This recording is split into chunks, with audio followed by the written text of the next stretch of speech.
সংস্কার হবে না এবং বলছেন যে আওয়ামী লীগ নিষিদ্ধ হবে কি হবে না এটা নির্বাচনের পরে তারা নাকি সিদ্ধান্ত নেবে।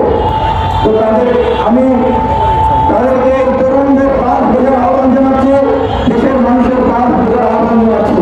পাশাপাশি একটি চ্যালেঞ্জ করছি যে দেখুন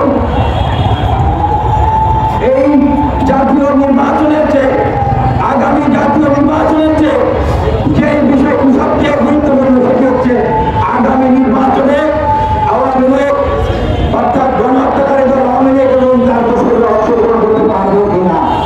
আমি আবার বলছি আগামী জাতীয় নির্বাচনের চেয়ে যে বিষয়টি বেশি গুরুত্বপূর্ণ সেটি হচ্ছে আগামী জাতীয় নির্বাচনে গণহত্যাকারী ফ্যাসিবাদী দল আওয়ামী লীগ এবং তার দোষীরা এবং সেই বাংলাদেশের নির্বাচনে অংশগ্রহণ করছিল তারা অংশগ্রহণ করতে পারবে কিনা এটি আগে ফয়সালা করতে হবে। এই যে এত মানুষকে তারা হত্যা করেছে এগুলো আমরা সবাই দেখেছি না, আমরা তো দেখেছি, আমরা তো আই উইটনেস। ট্রায়াল চলছে তাদের, ট্রায়ালের দরকার আছে, আমরা একটা সাক্ষী।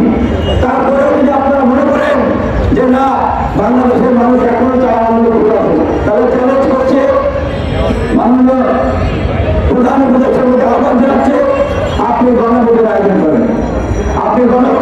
করেন, এই দেশের বিপ্লবী ছাত্র জনতারা, এই দেশের গণমানুষ তারা আগামী নির্বাচনে আমাদেরকে চায় না।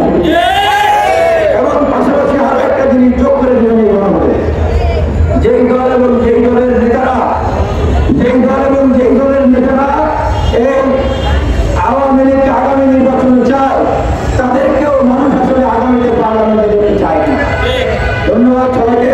আমাদের